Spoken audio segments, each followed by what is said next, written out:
Assalamu алейкум, ардактуу телекөрүүчүлөр. Мынау 2020 жыл аймактарды өнүктүрүү, өлкөнү санариптештирүү жана балдарды колдоо жолунда бир топ айылдарда алгылыктуу иштер жасалды. Мына ошондой алгылыктуу иштердин бирин тааныштырып, биз дагы мына Кадамжай районунун марказ айылына келип турабыз. Өзүңүздөр көргөндөй жолдорго асфальттар төшөлүп, жарыктандыруулар коюлган. Алда кандай ийгиликтер болду? Бул айылда бүгүнкү күндө жашоо, турмуш, тиричилик кандай жүрүп жатат? Кенен сиздер менен таанышабыз. Бизден алыстамай жок.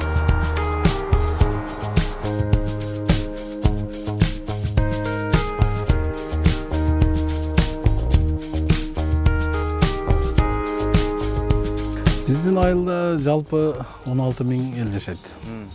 Анан 3100 кожолук бар. Негизинен бизде дыйканчылык, мал чарбачылык боюнча алектенишет элдерибиз. Азыркы учурда баардык ушул иш кызып жүрүп аткан мезгилде баардык күз күрөш дегендейчи ошондой иштебиз баардыгы. Багбанчылыктарда багбанчылык болуп атат азыр. Талаада бышыкчылык иштери менен баардыгы эл талаада да азыр.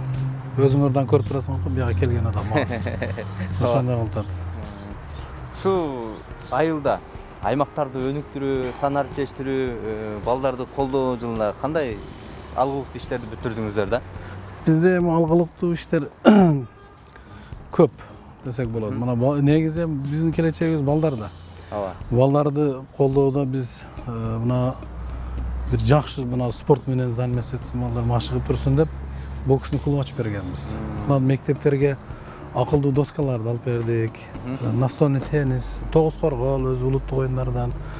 Анан тоолук жетим балдарды баардыгын мына көлдөгү эс алуу борборго жөнөттүк. Айыл өкмөт эсебиненчи. Атайын лагерлер. Атайын лагерге бир 20 баланы формасы менен кийин атайын машина уюштуруп, жолдо тамактарга чейин уюштуруп көлгө жөнөттүк. Бар эс алып келдик. Булар эми эсте калсын депчи.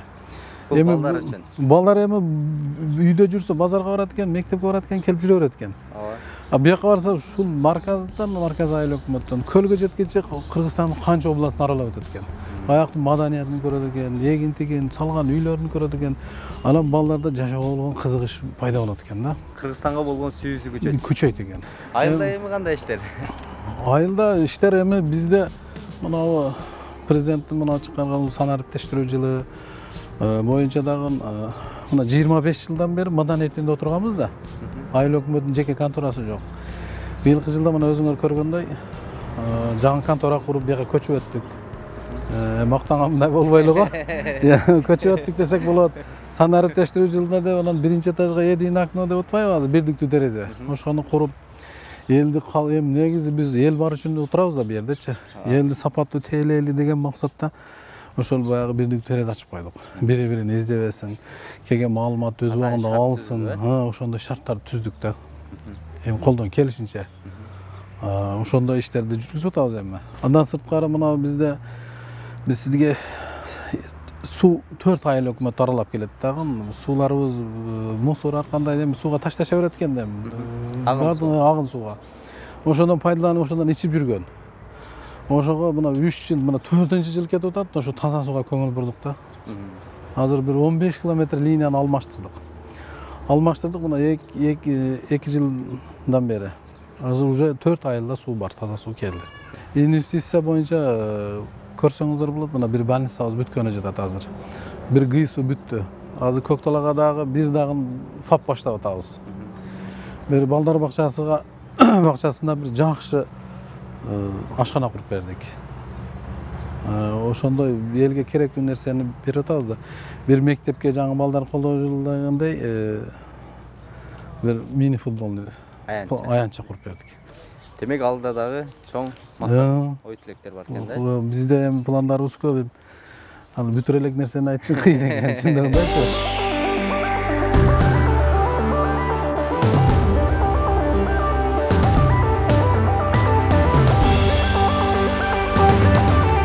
Зулкумар эжеке, айтсаңыз, ушу марказ айылынын тарыхы өзгөчө бир башкача дейт да. Аты башкача дейби? Ошол жөнүндө айта кетсеңиз. Кандай болгон тарыхы?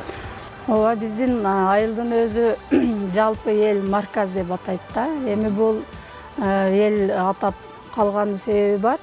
бул жөнүндө кичине эме материалдар бар. Бирок мен силерге азыр кыскача эле айтамын.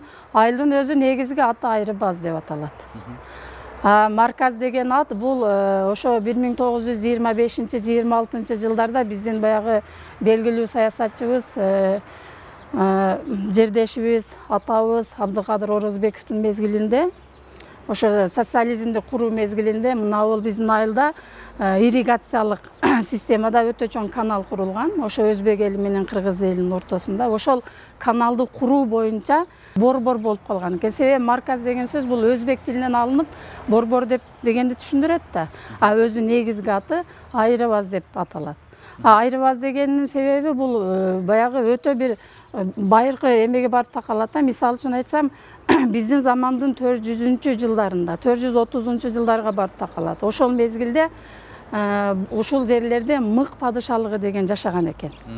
Мык падышалыгын мен изилдеп көрсөм, бул баягы улуу орустун тарыхчысы Беренштамдын материалында эме государство Мук деп айтылган экен. Бул Өзбекстандын аймагында темир казышып, ошо Кытайдын Сау падышалыгына темир өндүрүп берип турган падышалык болгон экен. Ошол падышалыкка ушул аймактар кирген экен да.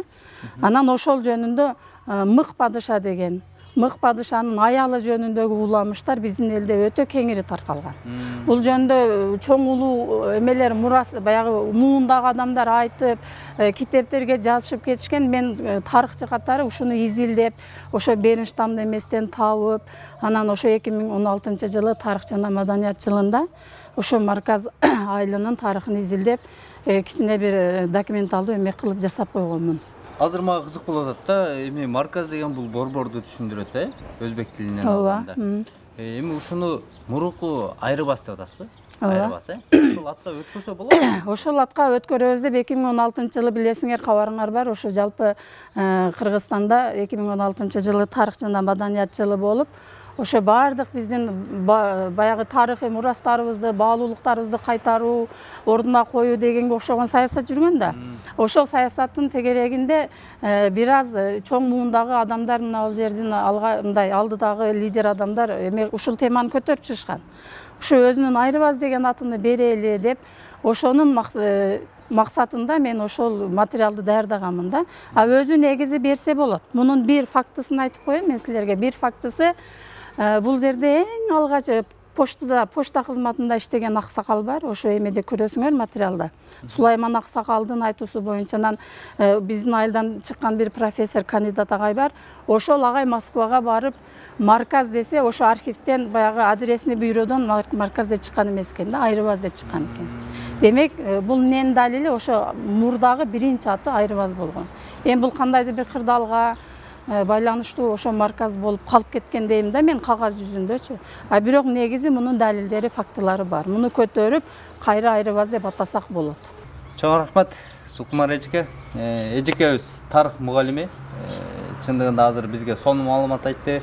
Ошо марказ Айрыбаз айылынын тарыхын бул эжекебиз тереңдеп казып чыгып, бүгүнкү күндө ушу азыркы атын мурунку Айрыбаз атка өткөрөйүн деген бул айылдын өтө бир илгерки бир максаттар бар экен. Эми бул канчалык деңгээлде ишке ашат, убакыт көргөзөт. Ал эми сизге чоң рахмат, мен айылды кыдырайын. Ооба, силерге дагы ийгилик балдар, чоң рахмат силерге.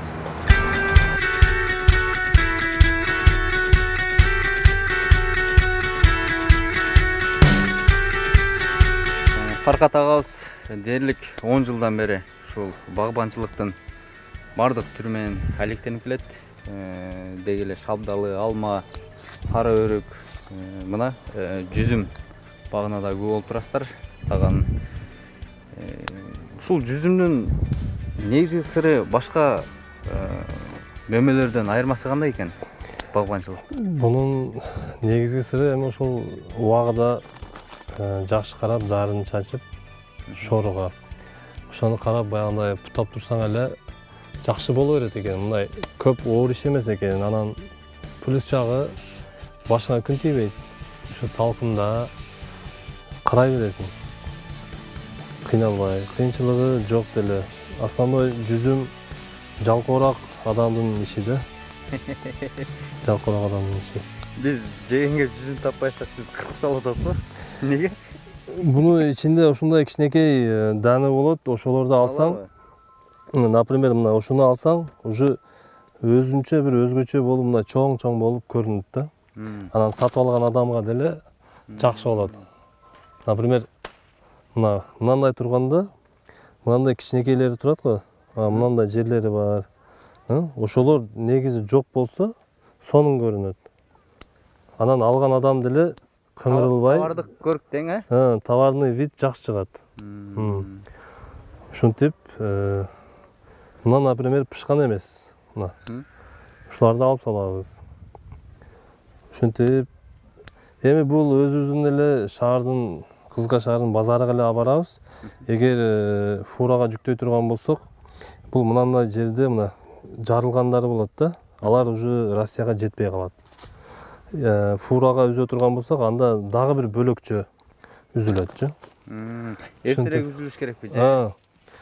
Фурага эртерээк үзүш керек. Анан биз мынантип ороп чыгабыз. Например, бул келген клиент мынантип эле көрөт да. Мынантип көрөт, жүзүмгө бааны берип ала берет соодалашып. Эгер мынандай болсо, бунда уже көрүнбөй калат. Көрүнбөй калат. Лучше мына эң удобный, эң ыңгайлуу кагаз экен. Ушинтип кагазда ороп, өзүң деле көрүп, чиригени жокпу, көрүп жүрө бересиң, текшерип. Канчадан баалап атасыз? Мен ушу базарга барамын, 70 сомдон оптум эле берем. Болду, менен алган адам эми өзү үстүгө коюп сата берет. Ушинтип. Наразы болбой эле алатпы? Жок, наразы болбойт. Жакшы эле. Эми башка жердин жүзүмү келип эле бизде ошондой сатылып атпайбы? 80 сом, 60 сом, 70 сом болуп. Эми ага караганда бул свежий. Азыр үзүлөт, сразу эле базарга барат. Башка жактан алып келинген жүзүмдөр жолдо бир күн турат, может 2 күн, может 3 күн туруп калат, уже свежий эмес да. Бул алган адам коркпой бир жума сактай берет. Эчтеке болбойт. Бунун сорту эмне деп аталат? Анан канча сорт? Бул мынабы бизде азыр 4 эле сорту бар. Бул мына именно үзүп атканыбыз дамский пальчик деп коет. Келин бармак дейт, ошол дамский пальчик. Түшүмү жакшы. Жакшы алат экен. Бизге ошол дыйкандарга кичине ыңгайлуураак. Түшүмдү жакшы берет. Баасы деле калган жүзүмдөргө караганда баасы кичине 10 сом, 20 сом жогорураак. Азыр бир түрү бар, ал уже Хусейн деп коет. Базарда уже ал 60 сом, 55 сомдон алат оптум. Бул жогорураак мол деп атасыз. Бир түбүнөн кандай эсептелинеби же сотыгынабы? Бул өз негизи түбүдө эле эсептесең болот, сотыгына да эсептесең болот. Бир сотыгинен жакшы карасаң 1 тонна жүзүм аласың. Эгер 15 сотыктен жакшы карасаң 15 тонна аласың да. 1 тонна ашып кетсе, эми өзүң баягындай адам алып келип иштетсең, ашып кетсе 1 тоннасы расходко чыгып кетет. Эгер өзүң карасаң, сиз өзүңүз карайсыз? Мен быйыл өзүм карап атам. Кичине быйыл убакыт болуп, өзүбүз карап, Кудайга шүгүр, ушундай жакшы болуп атат. Ооба, Фаркат аке жана өзү дагы айтып калды. Маектешип отурганда дээрлик 10 гектарга жакын бакты өзүм карайм. Эч ким жардамсыз, өз колум менен дейт. Мерим берип, көңүл коюп дейт. Мына быйыл да ушу жүзүм багын өзү карап атат экен, түшүмү мол дейт. Ойдогудан дагы жогору деп сүйүнүп турган кезде. Ошондойбу? Ооба, мына биз мына калтанын ичинде көргөнүңөрдөй, азыр айтып бердим го. Калтанын ичинде көрбөй каласыңчы мынандайларды. Эгер бул жакшы өзү мынандай эле кургап калыптыр, эгер бул ирип кеткенде, мыналар уже бардыгы бирине бири өтүп, чиригенге барат эле бардыгычы. Азыр ушуну, например, мына кесебиз, кесип туруп эле мынандай жерлерини тазалап.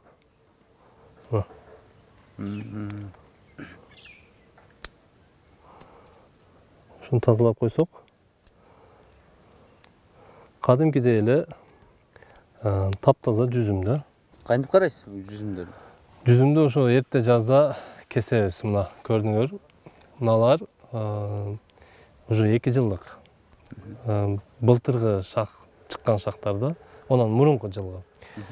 Ушуну мынантип эле мына жерге чейин эле кесебиз дагы, мына жерге чейин эле.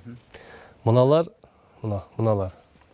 Мына 40 сантиметр, 60 сантиметрден кесип коебуз дагы. 60 сантиметр.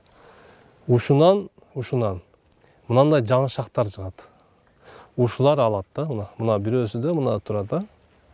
Демек былтыркыдан албайт, а? Жок, мыналар былтыргылардан болбойт. Андан только мынандай чыккандарын коебуз дагы, мынаны көрдүңөрбү? Мына деле ошо коюлган. Мына деле быйылгы, мына жерге чейин пышты булчу. Мына жерде уже көк турат. Бул кышта үшүгүрүп кетет. Бул болбойт. Быйылдан кийин эгер может күзгө чейин мына пышып калса, мына жерге чейин, мына жерден кесебиз дагы жазда. Быйылдан кийин жазда.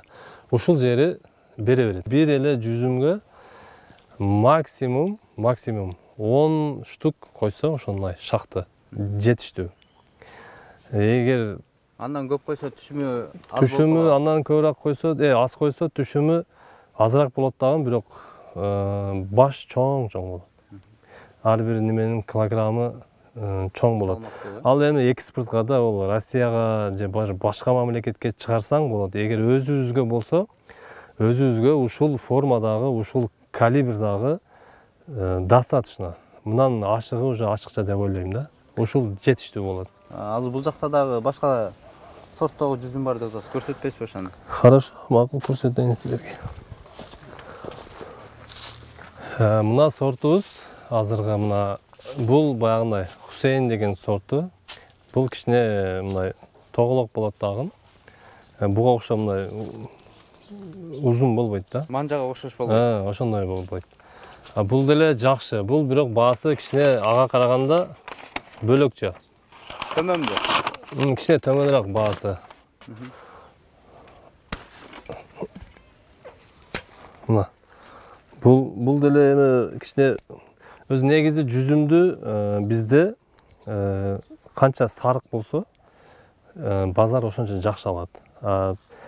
Наоборот, чет мамлекетке экспортко сарыгын албайт. Основной бизде жеген ошол жакшы. Буну ушундай мына көрдүңөрбү? Мынасы мисалы сары турат да, туурабы? Ушундай кылыш үчүн мына үстүдөн жалбырактарын азайтып чыгыш керек. Жалбырактарын азайтып, мына окшогон жалбырактардын ашыкчалары болот. Ушуларды алса, өзү ачыла берет үстүчү. Мына лишний шактарда көрдүңөрбү? Мына. Ушуларды алып турса эле өзү күн тийип саргарат. Үстүнө ачыш керек да бунучу. Саргартырам деген адамга үстүнө ачып коет дагы. Мына ашыкча, мына ортодон жалбыракты ортосунан чыккан мындай шактар болот го. Бул негизи керек эмес да. Негизи керек эмес шактар.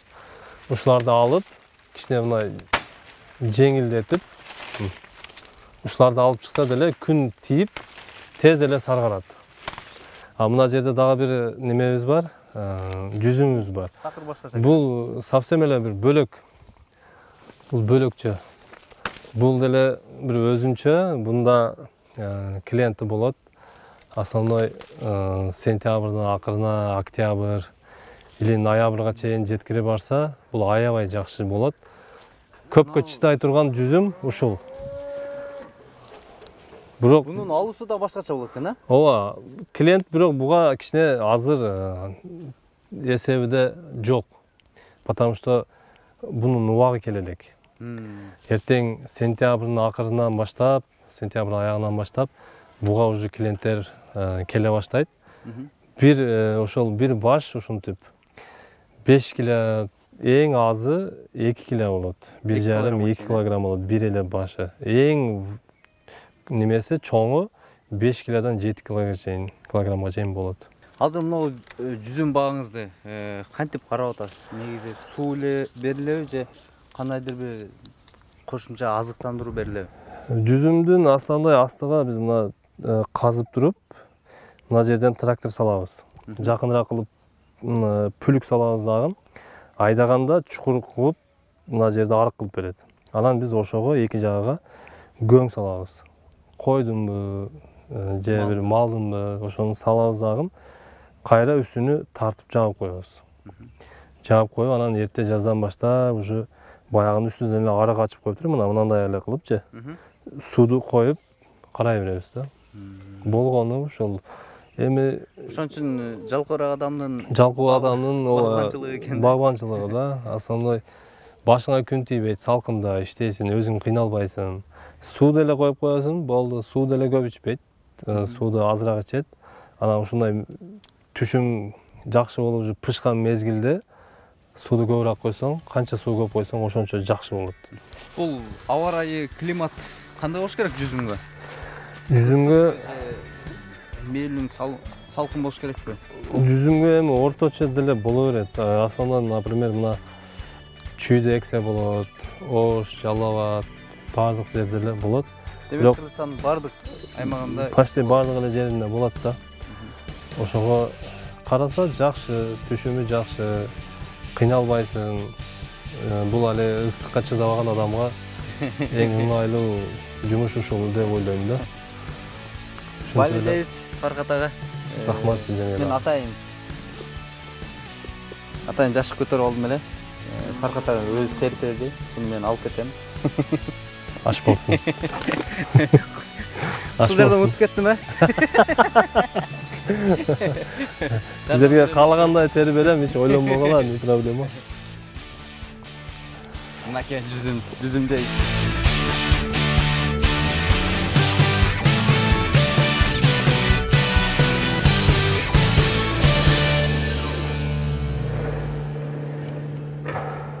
Дени сак улут өнүккөн мамлекет дейт. Албетте, бул айылда балдарды колдоо жылына карата четте карап турбастан ушундай спорт комплекстерин уюштуруп, жакындан жардам көрсөтүп жатат. Алардын бири Султан агай. Султан агай бүгүнкү күндө дагы бир спорттун өзгөчө түрү бул бокс боюнча бүгүнкү күндө балдарды машыктырып жатат. Агай, ушул бокс боюнча айтып кетпесизби, балдарды кантип машыктырып атасыз? Эле спорт комплекс боюнча бизде бул спорт клуб Айрыбаз деген айылдын аты, Айрыбаз айылы, Айрыбаз айыл атына коюлган Айрыбаз бокс клубу деп. Биз ошол бокс клубу деп, мына биздин группада 3 группа бар, 15-тен 45 бала катышат, машыгат бизде.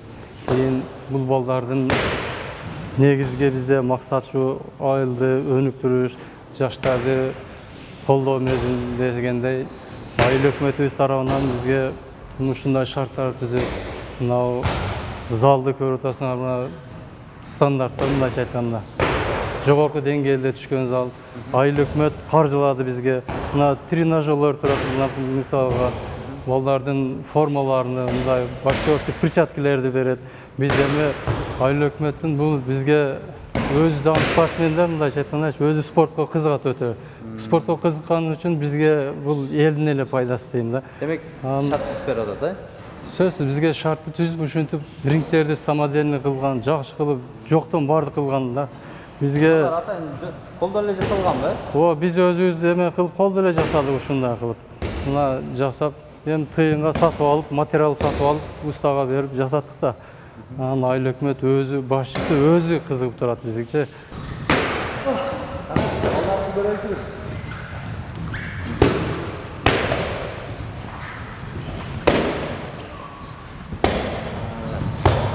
Мына биздин азыр Кубанычбек уулу Расул деген жигит, мына көк формада кызыл перчатка лапа уруп аткан жигитибиз болот.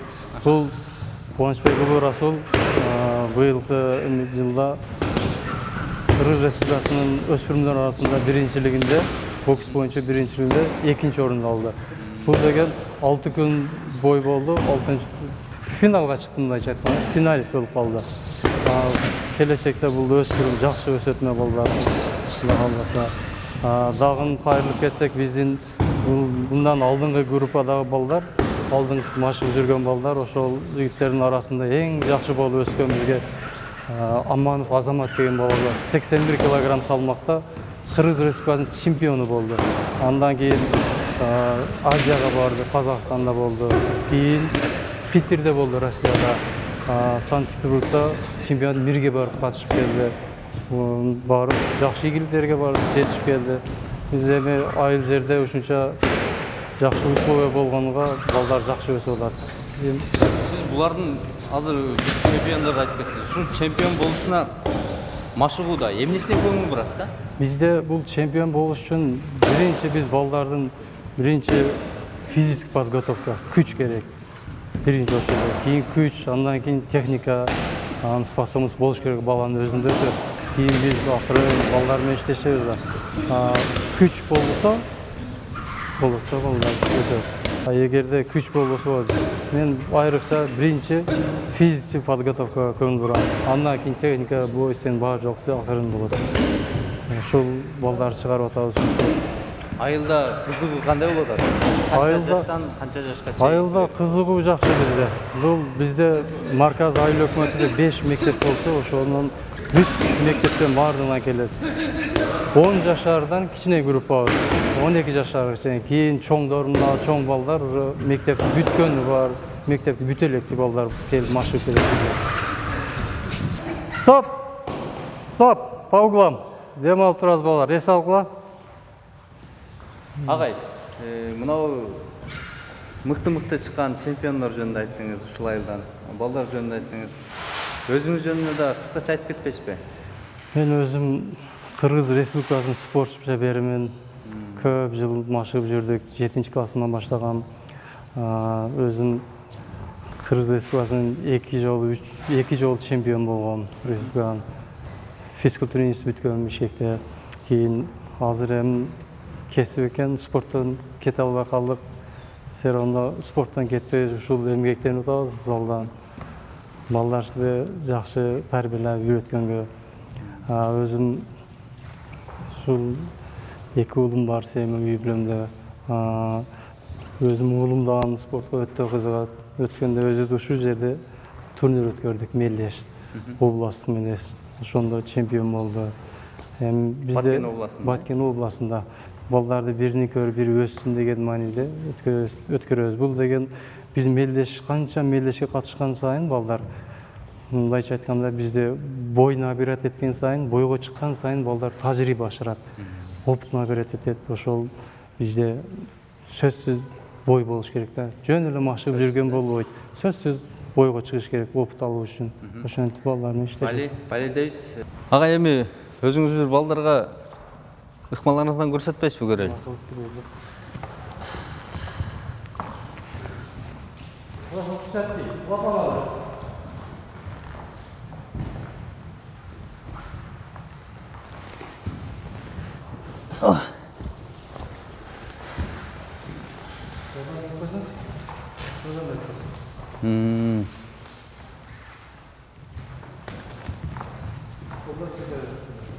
Sol kol daha kötü, sol kol düşürür mü? Lev vurup düşüp kalkar, navrut kötü çıkıyor. Raz, prima, raz. Hop, bunda, raz. No, sol sana. Tak, raz. Hop, raz.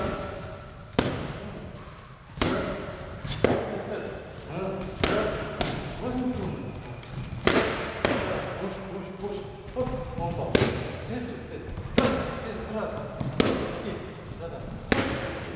Boş. Раз, prima vurdun mu? Kulağın обязательно должен. Özünde korganışın gerekli, sen turavermesин gerek. Tursan, uдар ketти, sen korganışın. Urardan alın, korganışты biliş gerek. İşte, kol köter. Boş, köter. Раз, hop, так, раз, так. Boş. Sol kol köter. Двоечку да, hop.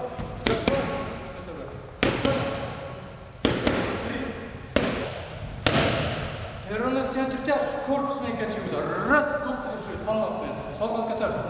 Раз. Бош. Чапчыбай. Бош. Агай, мен да бир уруп көрбөймүнбү? Мага да бир үйрөтпөйсүзбү? Түз раз сол колду. Түз. Так. Түз раз. Двигать саны, кыймылдаш керек, кыймыл аракет болуш керек. Түз. Так. Так. Демон колду раз. Так. Оң қол тұрғанда жамбашса сіз бұрылыш керек. Ne? Ошондой, вот.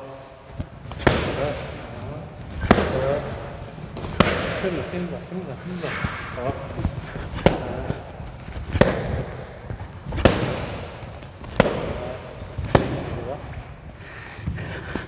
O, tecrübe var okşaydı. Okşaş tabi. Da qanday ekинчи этаптары кайсылар болот? Нижний ударлар бар, например, нижний, правый нижний. Мына чыкканда кымдай тийиш керек да.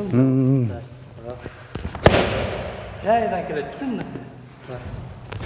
О, эгин көтөрүп. Мындай кылып,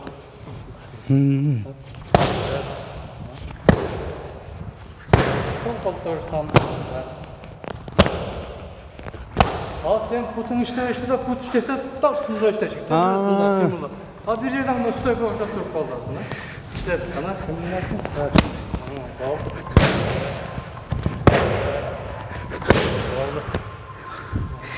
Мына агайдын лапа коюп бергенде уруп мындай. Агай менен кошо машыккым келет экен да. Тажрыйбаңыз мол экен агай. Сизге ийгилик, балдарыңызга да ийгилик. Көп чемпиондорду чыгара бериңиз. Чарчап калдым го мен.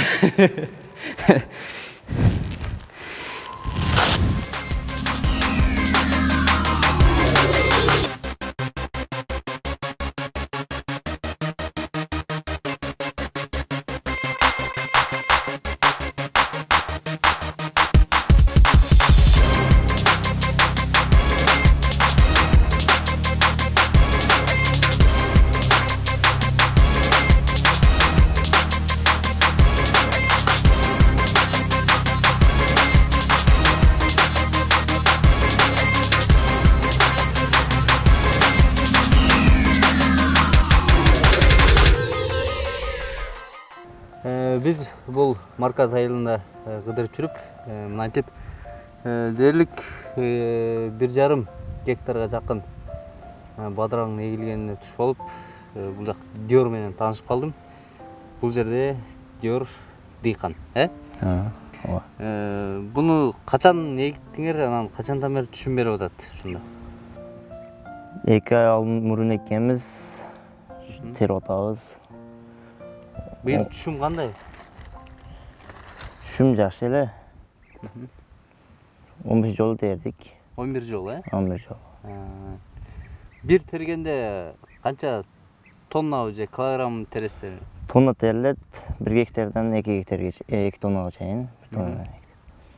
Ушул аркылуу болот. Канчадан баалап сатып атасыңар да? Şu заводтун аркылуу консерва заводко тапшырабыз.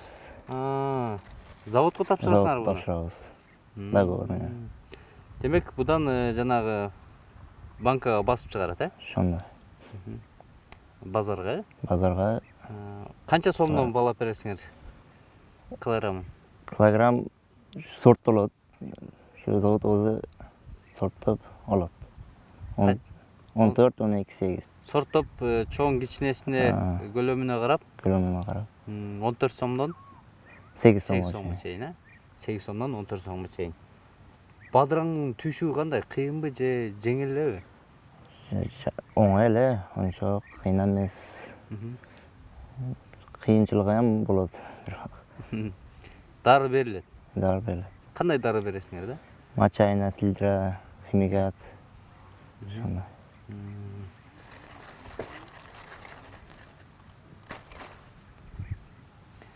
Азыр эми бул дагы кайсы айга чейин түшүм берет дагы, анан түшүм токтоду?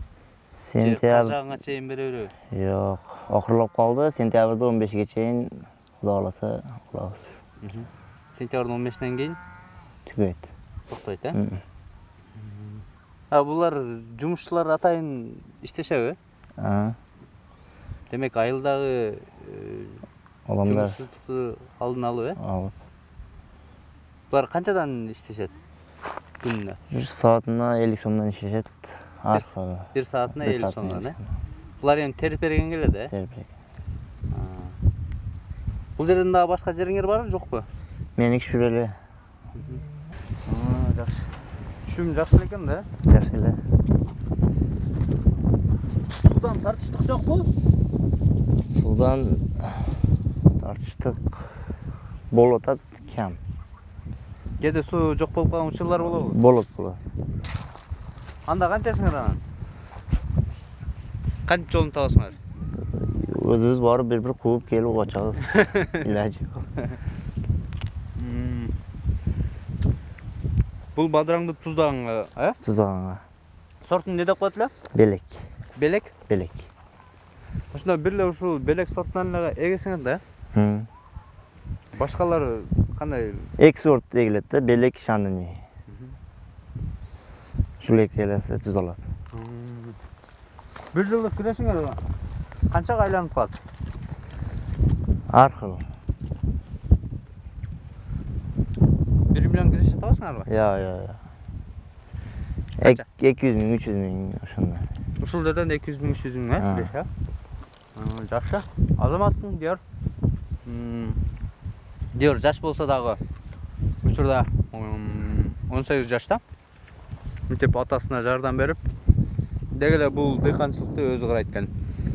1,5 гектарда бадырыңды мына ушундай кылып, жашнакай кылып эгип, дары берип, суу коюп дегендей. Күнү түнү ушул жерде, Ошондой. Бул жакта айылдын кыз келиндери дагы жумуш менен камсыз болуп, күнүмдүк жумушун баалап, акысын алып, жакшы. Ачып көрөлүчү, чагым. Болду.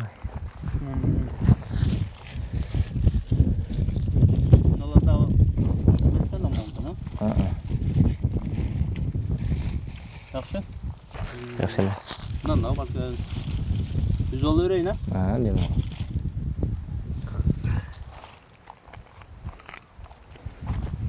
Мына ушундай бышыктылык мезгилде айылдын өзгөчө жаратылышын кыдырып, мен айым программасын өзүңүздөр билгендей, айылдын жашоо тиричилигин чагылдырып, жүзүм жеп, бадыраң жеп, көшөлдүн эрке баласы болуп жүрөм да. Жер, азаматсың, сиңе ийгилик. Сурабай эле жеп коюптун. Рахмат. Баатыр, салам толом. Мейли, аман бол, Баатыр.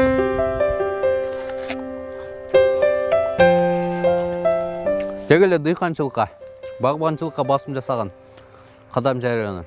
Алма, жүзүм, шабдалы, кара өрүк деги эле көп. Ошондуктан бактан жыйынтыктан чечтим. Көрүшкөнчө аман болуңуздар. Аябай даамдуу алма жеп атам.